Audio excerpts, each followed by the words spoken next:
So we're about 1 minute past 6, so I think we will get started with the introductions. So a very warm welcome to everybody joining us here today, wherever in the country you might be. This is a very special event as a part of recognising World Alzheimer's Month, and particularly World Alzheimer's Day, which is tomorrow. As a dementia-friendly organisation, it's really important for us here at Summerset to take the opportunity, I guess, that World Alzheimer's Month brings to raise awareness of, talk about, and just share knowledge about dementia. So I'm very pleased to welcome here today Lynetta Russell, who is the Principal Advisor for Services and Standards and also the Dementia Friendly Coordinator for Alzheimer's New Zealand. She is going to present to us today on communicating with and supporting someone living with dementia. The presentation will last about 35-40 minutes, I think, Lynetta. And so we'll leave plenty of time at the end for Q&A. So because of the way this is set up as a webinar, unfortunately, we can't see your lovely faces or hear your voices, but you can ask any questions that you may have by using the Q&A function at the bottom of your screens. It's completely confidential. We won't name any names. I will just ask any questions that you may have, and Lynetta will answer them live in case they're also helpful for anybody else here on the call. So thank you again for joining. My name is Kirsty, and I will pass you over now to Lynetta. Thank you very much, Kirsty and Kia ora. Good evening all. It's really, really exciting to be here. I feel very privileged to be coming into your lives this evening. So in this session tonight, we're going to cover what is dementia. And I won't go into that too much because I understand that most of you are fairly familiar. We'll also touch on a bit of risk reduction because we should always talk about that. We're definitely going to cover and hear about what people with dementia tell us they want. And then briefly, we're going to talk about things to keep top of mind when we think about supporting someone with dementia. And then we will cover the main part of this presentation will be about covering communicating with someone with dementia, because we know that it's an area that people can find very frustrating and challenging. But first of all, let's just remind ourselves of how many people are living with dementia. The number of people in New Zealand and in the world with dementia is growing rapidly. And so there is, of course, more and more likelihood of you encountering people with dementia in your everyday life, both within the village where you live and in the wider community. So let's get down to talking a little bit about what dementia is. Dementia is a term used to describe a group of symptoms associated with changes in how our brains work. And Alzheimer's disease is the most common form of dementia. Dementia can affect anyone, and as people get older, the chances of us developing dementia do increase. The symptoms each person experiences depend very much on the part of the brain that's affected. The most common dementia symptoms include changes in memory, thinking, behaviour, personality, and emotions, and they're probably the things that you're most familiar with too. And these changes can affect a person's ability to perform their everyday tasks, and they may interfere, and they eventually do interfere with everyday life. So the early signs and symptoms of dementia can be quite subtle and hard to recognise. They are definitely likely to include problems with memory, like forgetting the right words or forgetting dates or just generally forgetting other things that might have happened or getting lost. Other changes might involve personality and behaviour, but often people don't recognise these difficulties themselves. It takes families, friends, and others that know them. And usually the changes are obvious to them, but not always. Many conditions such as stroke, depression, infections, and normal aging can also cause dementia-like symptoms. So sometimes it's easy to put those things down to dementia, but it's really important not to assume that they're due to dementia, because it's important to see the doctor as soon as possible, because if it's another treatable condition, the doctor can get onto that, can advise of the diagnosis, and of course can start some treatment. If it is dementia, then again, an early diagnosis means that you can get support, you can get information, and if it's appropriate, and it isn't always, but if it is appropriate, you can get some medication. More importantly, perhaps, is that getting that diagnosis allows you time to plan for the future. There are things like wills, enduring power of attorney, and all of those kind of things that perhaps later on you mightn't get the chance to attend to. So dementia is progressive, which means that for most people, the changes gradually spread through the brain and they lead to the symptoms getting worse. It's different for everyone, what they experience and how quickly they're affected. And there's a saying, and that saying is one that I'm going to repeat numerous times throughout this presentation, because I think it's a really, really important take-home message. And that is, when you've met one person with dementia, you have met one person with dementia. And it's really important to remember this, because it's so easy to get overwhelmed with information on the internet. You know, you do a Google search, dementia, and you come up with all this great long list of things. It covers everything that is possible. But, you know, we're all individuals, and that may or may not happen to any one individual. And at Alzheimer's New Zealand, we're often asked, what's the difference between dementia and Alzheimer's? So Alzheimer's disease is one type of dementia, but there are many other types as well over 100 in fact, and I think they're finding more all the time. But people often refer to anyone with dementia as having Alzheimer's disease, which is probably likely to be true, but it's not necessarily so. And sometimes someone might have more than one type of dementia. So they may have Alzheimer's dementia, they may also have a vascular dementia. That's certainly not unheard of. If you can hear a puppy barking in the background, my apologies.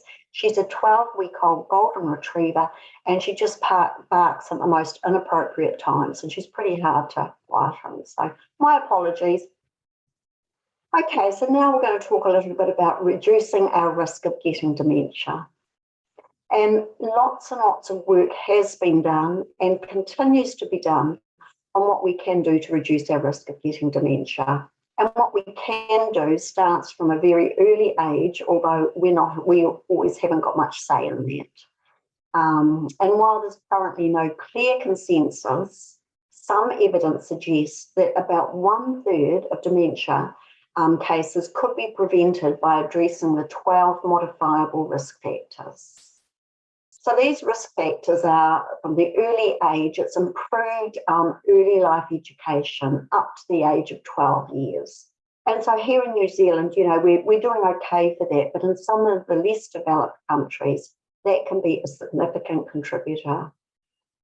And when it comes to middle age, it's really important to manage your blood pressure, to keep an eye on it, to take your blood pressure medication, to get your hearing tested, and if there's any loss of hearing, to get hearing aids. And then when you do get hearing aids, to wear your hearing aids, to avoid head injuries and to avoid excess alcohol consumption. And even in later life, there are still things that we can do. We can stop smoking or not smoke, getting help if we're feeling depressed, keeping physically active, that's really important, good management of diabetes, and remaining socially engaged is also really, really important. And in fact, they're finding all the time that it's increasingly important and impacts on lots of other things as well. And of course, reducing and avoiding, where possible, air pollution. And it's not always possible. So you remember that earlier slide near the beginning, and I gave you the estimates of the number of people with dementia. And we said that in 2030, which is only a few years from now, it's going to be here before we know it, there's estimated to be 102,000 people with dementia in New Zealand. So that's in 2030. Now, if 1/3 of those could be prevented by the modifiable risk factors, which they say there can be, then that's well over 33,000 people who might not get dementia if the 12 modifiable risk factors were addressed. So that's a pretty significant number.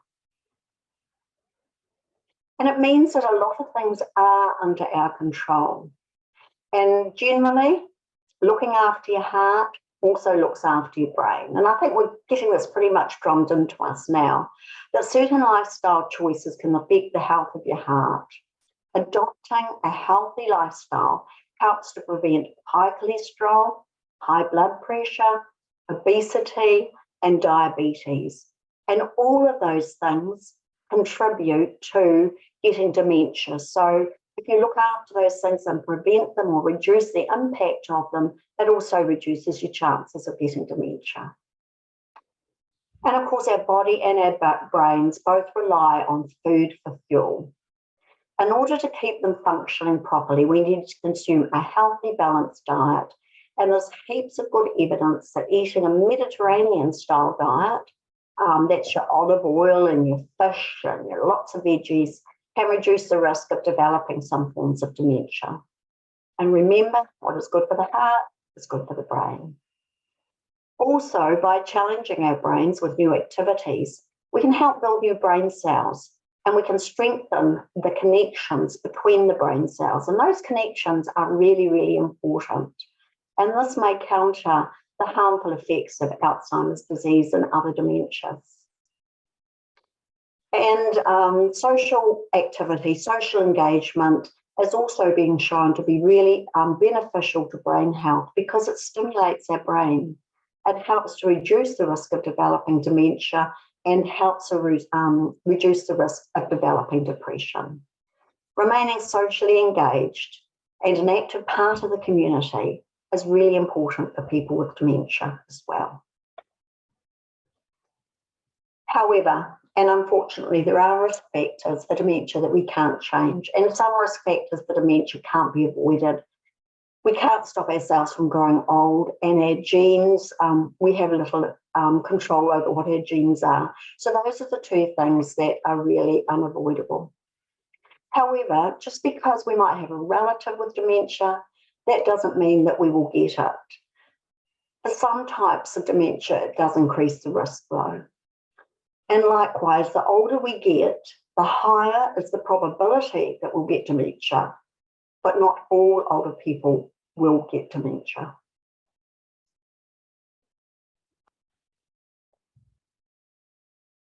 It is really important that we listen to what people with dementia say that they want and need to live their best possible lives. Rather than having decisions made for them, about them, people with dementia say very loudly, nothing about us without us. Unfortunately, though, when people think of someone with dementia, they often think of someone at the end stage of the dementia journey. And so society as a whole tends to see people with dementia this way. But we need to remember and keep in mind that only a really small proportion of people with dementia are at the end stage. Most are living their lives in the community, and many are continuing to contribute. But unfortunately, it's the stigma around dementia that contributes to people being fearful of getting a diagnosis of dementia. And then when they do get a diagnosis, it's that stigma, and they think that their life is over. And again, it's all because of that stigma associated with someone with dementia. So the more that we can do to reduce the stigma and the discrimination, the better will be the lives of those living with dementia. And we can all do our bit there. So let's hear what the advisory group of Alzheimer's New Zealand says about what they need to live well.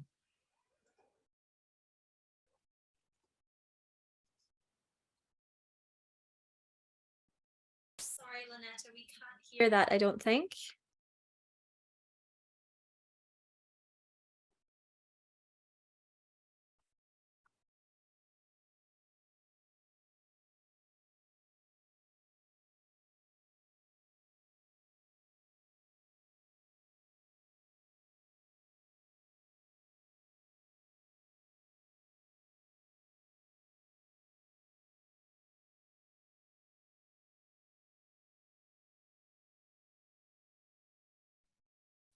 So Lynetta, we can't hear. We're just reading it.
The advisory group is a fantastic group that I have the pleasure of facilitating, and let's tell you it is a pleasure. Sorry, Lynetta, we couldn't hear that, but I suppose if anybody wanted it to be available afterwards, we could always send a link. We could read it at the bottom, but we couldn't hear.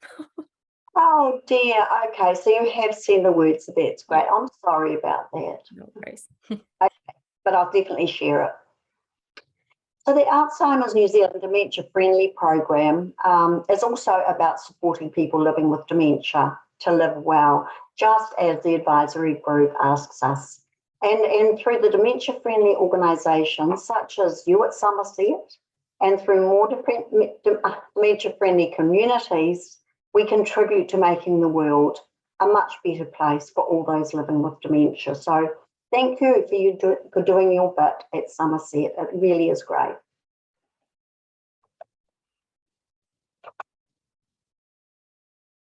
So we'll move on now to supporting someone with dementia. And it's not my intention here to talk about all the things that can be done to support someone with dementia, but I want to briefly cover a couple of things that will help them to maintain their independence, their dignity, and their self-esteem, as well as their abilities. And everyone, you, me, we can all do our part in this. People with dementia who remain engaged with day-to-day activities, with their interests, with their social groups, are more likely to feel satisfied and fulfilled. But lots of things can contribute to people with dementia being engaged and enabled, but also, unfortunately, lots of them can contribute to them being disengaged and disabled. So Kate Swafer is an Australian woman with dementia. She's an incredibly strong dementia activist and advocate, and she writes poetry. And I want to read you tonight one of her poems, which I think is extra special. So it's called Disabled. And Kate writes, I am able to perform activities, willing to operate at my own level. I may be challenged, but I am capable and operating, not inoperable. I can function, and I am only restricted by those around me who choose to diss me. Yes, I am able, capable, and talented, equipped to live a worthwhile life. So Kate is saying that yes, she has dementia, but she's able and she is capable. And the only thing that limits her are those around her who choose to disable her. So how powerful is that? And what a message to convey. So communication is one area where there can be a fine line between engaging and enabling, and between disabling and contributing to disengagement. And the emphasis is on us who do not have dementia to create the situation where the person with dementia feels that they are able to engage, that they are welcome to engage, and that they are enabled to contribute rather than being disabled. And the dissing of people with dementia and other people with disabilities sets them up as being different to other people. However, in a book entitled This Chair Rocks, a manifesto against ageing, this wonderful quote can be found. And it acknowledges that we're all different in some way or another.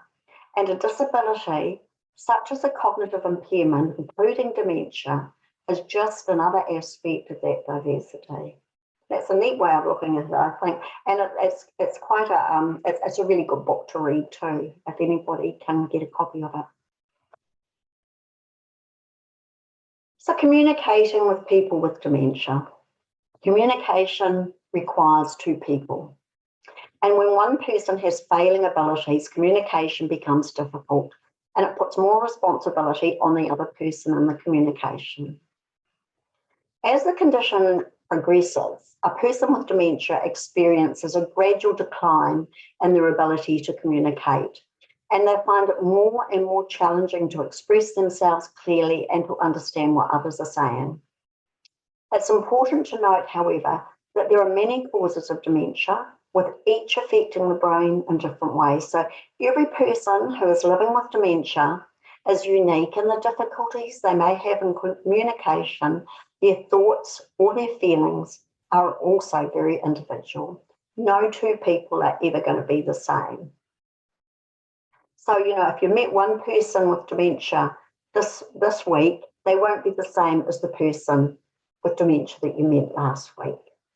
So this evening, we're going to talk about communication challenges, and we'll then discuss approaches and strategies that we can adopt to communicate more effectively. And then we'll look at some alternative communication approaches that can be effective when a person experiences memory loss and the ability to express their thoughts. So think about what it would be like to lose the ability to communicate. Dementia eventually upsets the ability to communicate, which can be one of the most frustrating and difficult things for people with dementia, for their families, and for friends, and for others who care and support them. Like someone will start talking and put the wrong word in, or they just can't find a word, or they'll stop mid-sentence because they've forgotten what they were going to say. These are all pretty typical. And they're all really common in people with dementia, and are probably some of the communication difficulties that you might have encountered with people with dementia, And it often makes us feel a little fearful of engaging in conversation with them, doesn't it? We don't know quite what to say, or we're a bit concerned that we won't be understood, or that we might say the wrong thing perhaps and upset the person. How dementia affects a person's ability to communicate does differ, but as the illness progresses, all people with dementia find it more and more difficult to express themselves clearly and to understand what others say. And any frustration from that can cause them to feel more stressed, angry, and resentful. So let's cover some types of communication difficulties. Remember again that living with dementia is an individual journey. If you've met one person with dementia, you've met one person with dementia, and I'll probably say that another couple of times. So not everyone will experience any or all of some of the common changes to communication that we're going to discuss here. One of the first changes noticed and often observed by family members could be difficulty in finding words. So this is when someone might give another word instead of the word that they're looking for. So if I'm looking for a knife, for example, I might call it a pen. They might speak fluently, but the sentence that they're saying doesn't make sense. So the message that they're sending may be quite vague and you're sure of what they're trying to say. So that's the message come out. The message that's coming out is not clear. But it's the same with the message going in. They may be only able to grasp some of the conversation that's taking place. And of course, a really, really common one is perhaps asking the same question over and over again, which can be very frustrating for others, but it's not on purpose. They have a memory problem. Reading and writing skills can certainly change over time. And people with dementia may also lose their social conventions that we follow during a conversation. So an example might be that they might interrupt a conversation, they might ignore a conversation when they're being spoken to, or they might just turn around and walk away. They may also experience difficulty expressing their emotions. So they may be tearful or cry and what seems to us inappropriately, or laugh inappropriately, or they may have quite a blank expression whereby you might expect them to be otherwise showing some emotion. And if English isn't the first language, they may start to revert back to using their first language. And the latest communication difficulty, of course, for people with dementia is the requirement to wear a mask. And unfortunately, that requirement has been dropped in most situations recently. But for some people, if they can't see the mouth moving and have that face-to-face contact, they do not always understand that someone is talking to them. And they might not be able to grasp what is being said either because of the mask, their voice is muffled, or just because the mask is over their mouth, they can't see the lips moving, and so they're not necessarily associating that conversation with the person doing the talking. And of course, body language plays a big part in our communication. There's much more to communication than words. And in fact, they say, and I'm not an expert on this, so I just have to go with what they say, that words only make up about 10% of our communication. When we communicate, more than half of what we say is conveyed through our body language, which includes our facial expressions, our gestures, and our posture. And another large proportion comes from the tone and pitch of our voice. So if you can't find the words to make yourself understood, remember that those facial expressions and pointing and gestures can help. You've got to remember, though, that the same goes for negative body language. So sighs, hands on hips, raised eyebrows, angry expressions are all likely to be picked up.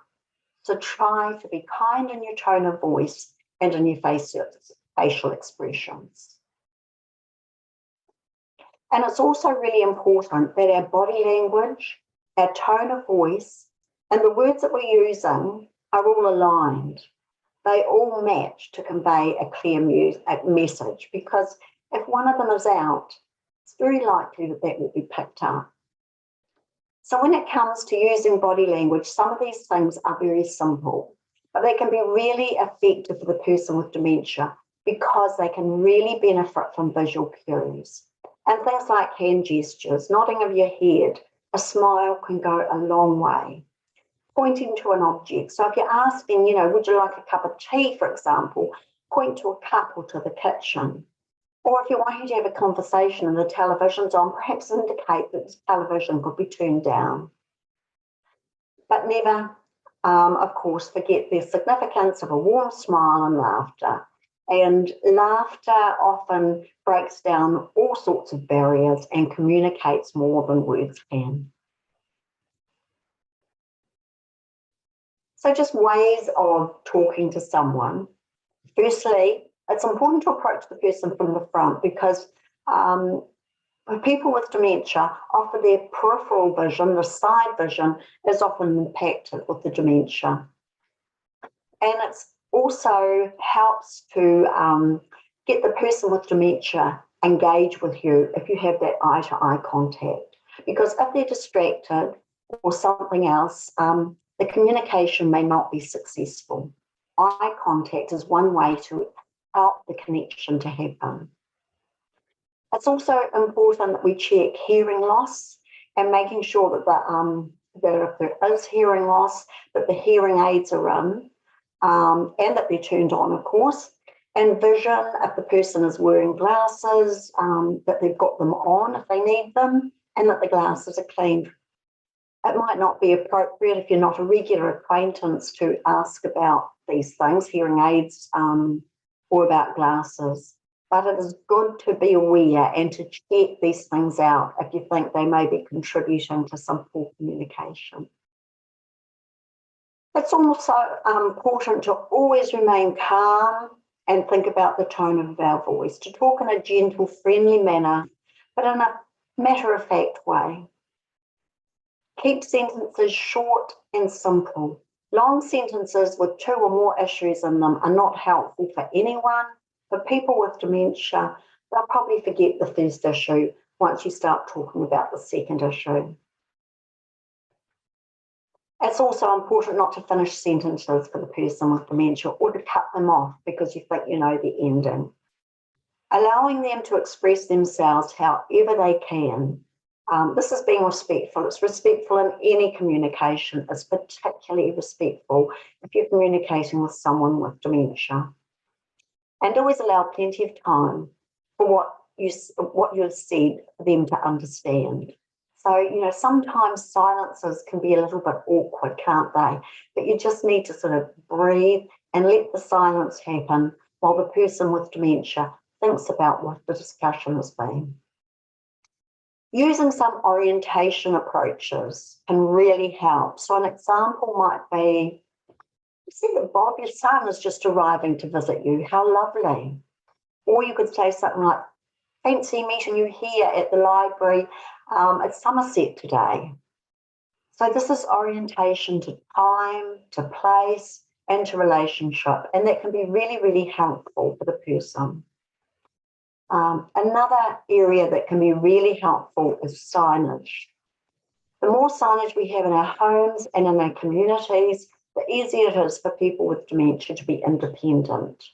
And so, although it's not a direct communication tool, it supports engagement and empowerment because the person, for example, mightn't feel so embarrassed about going out and about if they're able to identify where, for example, the toilet is without having to ask. Really important to be patient. People with dementia still have feelings and emotions, and even if they don't understand what's being said, always consider their dignity and their self-esteem. So this is, this is a bit of a negative slide, and so it's all the things that you shouldn't do. So it's important to be aware of these so that you don't do them. It's really important not to use patronising language or to use reprimanding type language. So both of these can have a really negative impact on the person with dementia. It can make them feel like a child, and it can also get the message to the person that they're not seen as an equal adult. And this can also impact on the person's self-esteem and their self-confidence. Really important not to argue with the person because it inevitably will make the situation worse, and it creates a really negative communication environment. It's important to enter the world of the person with dementia instead of expecting them to enter yours. And so go along with what they're saying, share their feelings, talk about those feelings instead of saying and arguing, saying, no, that didn't happen, or, that person hasn't been here for a long, long time. Important not to order a person around to tell them what to do. Really good to focus on what the person can do. And if you are condescending, it's important to realise that your tone of your voice is very likely to be picked up. So even if the words aren't understood, the tone is very likely to be understood. It's important not to ask a lot of direct questions that rely on memory. So For example, you might say, Graham, remember this? With the best of intentions, or Graham, remember when we went to? Again, this is going to reinforce the disability that the person is living with, just rubbing it in really. And don't talk about the person in front of them as if they're not there. This is just another example where it's not respectful communication and treating the person as an individual. And look, people with dementia, our advisory group, for example, say that this just happens so often, that they'll talk to their care partner or the person that they're with. If they know that they've got dementia, they know that, the person's got dementia, and they won't talk to the person. And one person with dementia described that as, it made me feel like a numpty. So it's a really, really cruel thing to do. And one of the last points I'd really like to highlight is not to use phrases such as, look, I just told you that. How many times have I told you? Those sorts of phrases can be really unhelpful. The person with dementia has memory problems, so they've forgotten. They don't keep on asking just because they want to keep on asking. They keep on asking because they've forgotten. And that's one of the things that can be most frustrating for other people, is when they keep on asking perhaps the same question over and over. But there's lots and lots of practical things that we can do. And it's often because of memory loss that they're doing it. So, there's things like putting stuff up on a whiteboard. Often people will have a visitor's diary, and so people will write in it when they're visited. There's lots of technology around now, both in phone apps and in iPad or tablet apps that can help the person.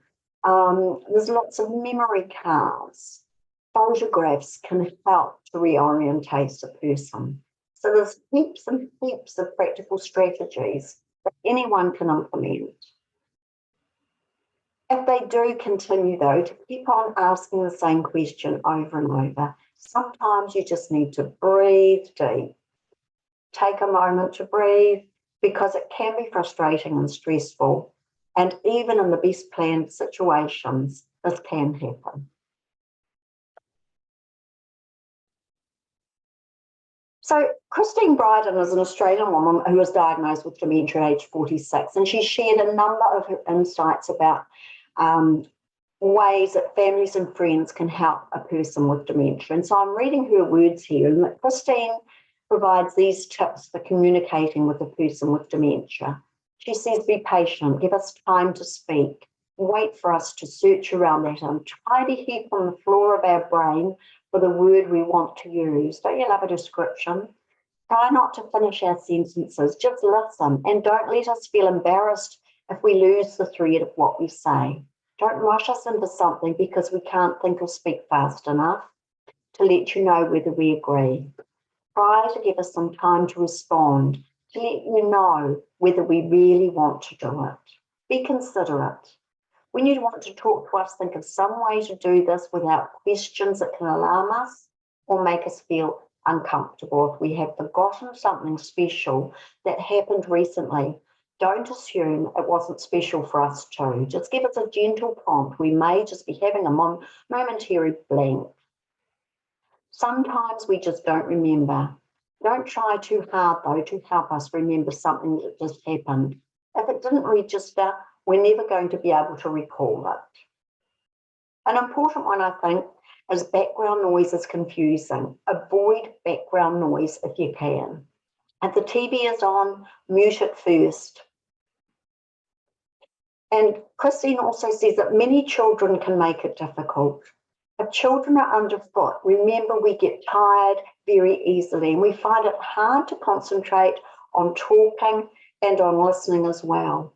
So maybe one child at a time and without background noise would be best.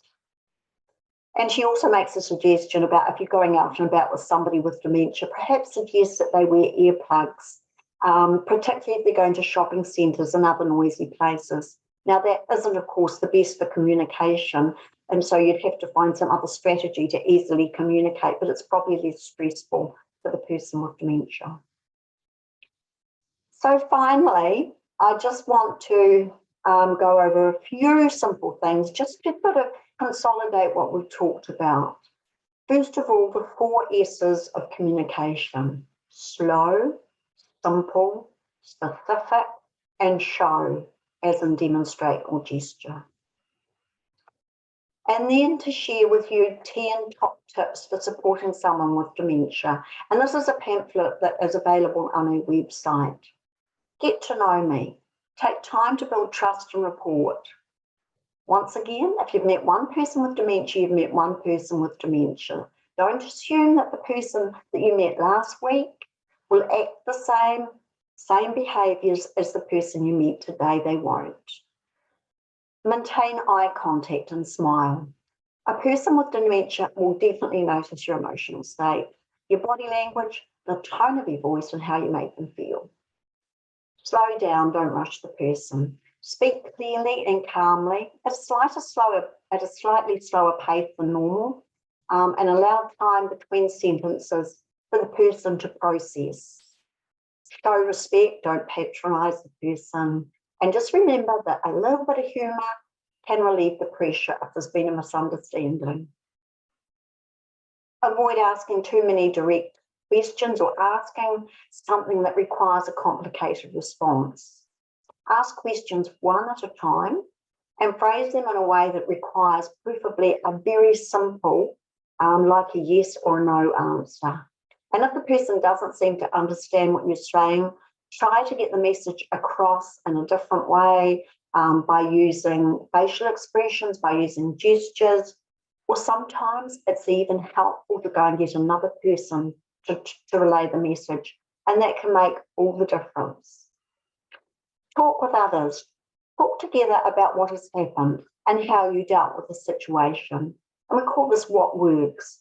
So if you are want to visit somebody in the advanced stages of dementia or is having some real communication difficulties, talk to somebody else that's visited them. Find out what has worked, and that'll make it easier for you. Introduce yourself every time. Tell the person your name and what your relationship with them is, and always call them by their name. Don't argue or quibble. Go with the flow. Acknowledge and respect what the person with dementia is saying and doing, and understand that their story is their truth. What they're saying or experiencing makes sense for them. And so denying or correcting their story is unlikely to be helpful. It will certainly be disrespectful. If you start to get frustrated or hassled, just take a moment to calm yourself or remove yourself from the situation. Keep it quiet, keep a relaxed environment, stop, listen, avoid distractions. Step into my world. If the person with dementia becomes upset, try to reassure them. Acknowledge that they're upset. Validate what they're saying or doing, even if you have doubts about it. Engage and encourage, just so important. Focus on what the person with dementia can do rather than on what they can't. Communicate easily. Keep the conversation relaxed. Talk about one thing at a time. Offer simple choices, yes or no, this or that. Speak clearly in a warm, calm voice. And if there are none of these top 10 tips, brochures in your villages, ask, and I'm sure that they can be obtained, or you can print them off yourselves from the Alzheimer's New Zealand website, or just get in touch with Kirsty, or get in touch with me, and I'll make sure you get some. So that is the end of this main part of the presentation tonight, and I'll try and answer as many questions as we can in the time. And if I can't answer your questions, because I don't have all the answers, then I'll make a note and get back to you. And if a question comes to you after the session, just get it to Kirsty, and I'm sure she'll pass it on to me. Thank you very much. Yes, I certainly will. Thank you very much for that very informative presentation, Lynetta. I see that we already have a question here. So I will just pop in and ask that of you. So we have the question here. Sometimes the teenagers find it really hard to talk to grandma. They don't know how to react. What sort of resources or things to try? Oh, definitely photographs. Yeah, photograph story. Tell me the story. What's, the story behind this photograph? If it's a photograph of their earlier life, that's a great way to, to start a conversation. That's better. That's less distraction. I thought I would just do that for you. Take it off. God, no, thank you. Definitely something like that. Photographs are great. Story, just ask them a story. Tell me about your childhood, and the chances are they're going to tell some wonderful stories about their childhood. Yeah, I was going to ask that because obviously we have heard before, the long-term memory starts to go after short-term or is affected later. So, is it kind of better to divert questions or stories towards, back in the day when you were young, where did you grow up? What were things like then, rather than what did you do yesterday? Do you remember that time we did that the other week? Most definitely. That do you remember when just isn't a good place to start. Definitely not a good place to start. And yesterday is much more likely to have been forgotten than a distance in the past. And that distance can vary. So there's no hard and fast rules.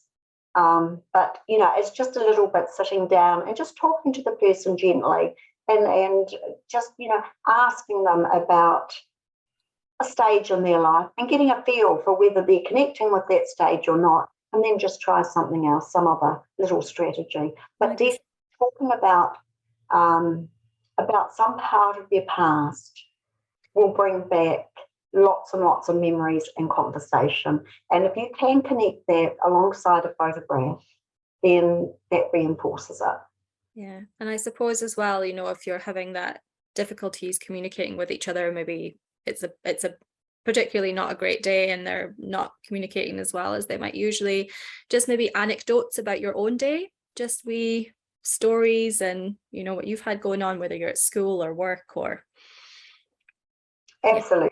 And look, if all else fails, read a story, sing a song, play some music and sing together. Yeah. All of those things, appropriate music, obviously, because they wouldn't necessarily identify the teenager wanting to, but, play some appropriate music, and all teenagers have the resources to be able to tap in 50s music like that and get something. And they say that music around about the age of when you're 20 brings about the strongest memories. So do a simple bit of maths, figure out what era that would be, put that into your phone and bring up some music. And I suppose, and in terms of reacting, I guess it must be quite tricky, especially maybe for teenagers or younger children, if the grandparent doesn't remember them, or if they think they're somebody else, or if they maybe speak as if somebody who's no longer there is still alive. Is there any kind of maybe good strategies there and how you could react and deal with those kind of situations? There again, don't deny it. There's no point in saying, if you say, hi, I'm Ben, your grandson, come to visit you. You're not my grandson. Don't get into an argument about it. A photo of you of when you were little that she might recognise, and perhaps say, this is Ben, your grandson, isn't it? And so keep that conversation going. I think it is hard for teenagers and for young people, and we don't always have good resources, unfortunately, for that group of people. And it's one area where we want to do more work because grandparents are precious. They're very, very precious to us, and we want to have those conversations with them. And if it is hard, we do need to have some good strategies. But I would certainly suggest that, keeping those photos and those stories and tell me stories. Yeah. Wonderful. So somebody else here has asked, so you did mention that there's some technologies and stuff which can help, support somebody living with dementia. So somebody here has said, what sort of technology is useful for people with dementia? Is Zoom okay? I guess it depends how you're using it, really, right? So what did you say at the end then? I said, I guess it depends how you're thinking to use Zoom to talk to them, right? So. Oh, yes. No, Zoom is okay. A lot of people with dementia cope really well with Zoom. We often assume that they won't, but they do. In fact, Dementia Alliance International is an organisation made up entirely of people with Zoom, but they're all over the world, entirely of people with dementia, but they're all over the world, and the only way that they get together is by Zoom. And so sometimes it takes somebody else to set it up, but, they cope with it really, really well. We found, that during the pandemic and during lockdowns and that sort of thing, that people with dementia have really responded to, the opportunity to connect in that way. So definitely. But there's lots of other apps out there as well memory. We're just out. There's an app that's coming to my life. This is my life story app. Alistair, who spoke from our advisory group, he was part of developing that app, and that's very, very much of putting together a story, a life story. So then you can not only share that, but you can go back and you can recall what that story is at a later time when you may have forgotten some of that. I was going to say it's kind of beautiful twofold, right? For the person living with dementia, and also that's recorded for future generations, those wonderful stories that would otherwise be gone. Absolutely. And in there, you can record things like what my favourite music is, what my favourite place to visit is, perhaps some of those kind of memories. And by doing that can be a conversation piece as well. So for the teenager coming to visit, for somebody that had done that early in the dementia journey, then that's something that person can hook onto, and they can keep the communication going about something that's been really, really significant to the person with dementia. Yeah, it's a lovely way to do it, I think. I think so. So we have the question here. So I think this is probably quite important, in case there's anybody today who has further questions that we haven't answered. If you live in a Summerset village, obviously they can maybe go and chat to staff, or they've seen here your name, my name, they can feel free to get in touch. But what, are there Alzheimer's everywhere? Alzheimer's, Wellington, Auckland, are they all over New Zealand, or where can people go to get some support or have their questions answered? Yeah, absolutely. There's 14 Alzheimer's organisations around New Zealand, and there's 5 or 6 dementia organisations around New Zealand.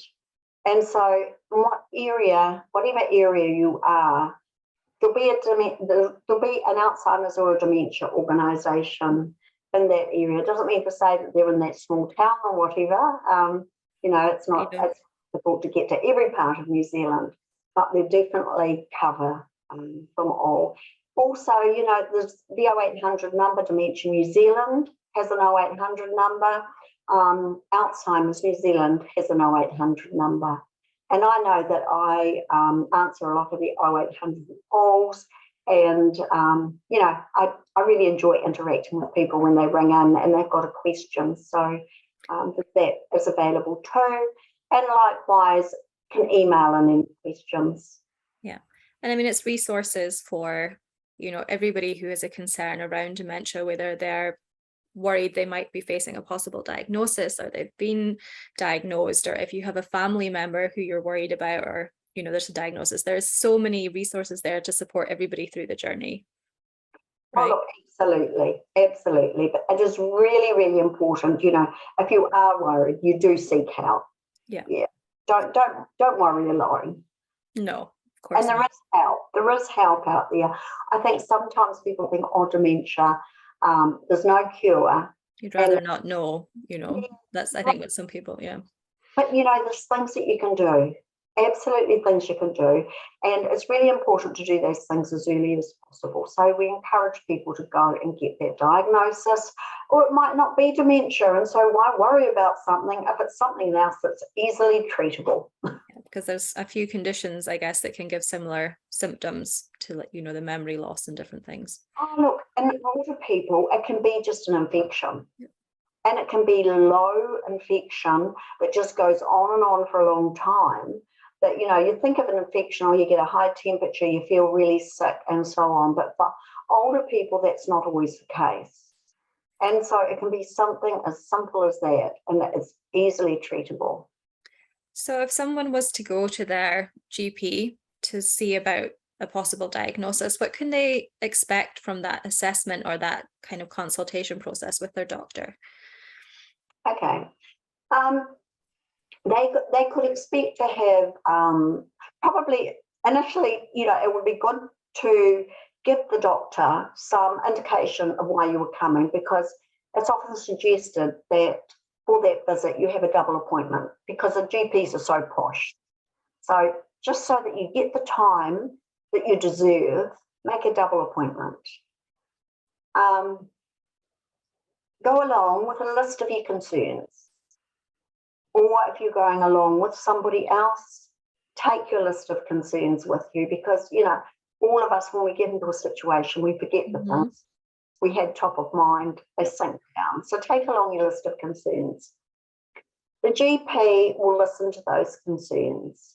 They may do a small memory test, and that can make people really, really anxious. They might ask questions that you have to answer, like who was the Prime Minister, what year is it, or they might give you a number of things that you need to remember, and they'll come back to it a little bit later to ask you to repeat those things.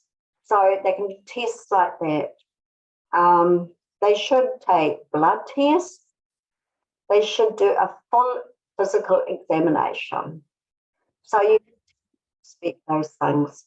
Sometimes you could expect a referral for some kind of scan.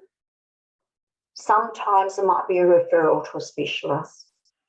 But you definitely, if you went along with serious concerns, I would certainly be looking for a memory test, a discussion about the things of concern, blood tests, and a full physical examination. Most definitely. Super. Thank you for that. So I think we are pretty much at an end of our questions. So thank you very much for those of you who've sent some in. If you do have some more, either concerns or thoughts or questions and they come to you afterwards, please just, you can email me. So my email is kirsty.johnson@somerset.co.nz, and I can always forward those through to Lynetta. We have recorded this webinar, so we will be turning it into a wee YouTube link. So if you would like to rewatch anything from this presentation, please just reach out and I can certainly send that on to you as well. So did you have any kind of last comments that you wanted to make, Lynetta, before I close it up? No, I would just want to thank you very much for extending this invitation, giving me this opportunity. It's great, World Alzheimer's Month, and yeah, really good. Thank you. Wonderful, not at all. Thank you so much for talking for us. It's this webinar together with Summerset. Like I said at the beginning of the presentation, as a dementia-friendly organisation, the conversation around dementia is important to us all year, but especially taking this opportunity in World Alzheimer's Month to really, talk about it, try and reduce the stigma, raise awareness. So thank you so much for talking, and thank you all so much for joining us. It's nearly 7 o'clock, so please go and get some dinner if you haven't had some already. Take care, everybody, stay safe, and we'll see you again sometime soon. Thank you, Lynetta. Thank you, everybody. Bye.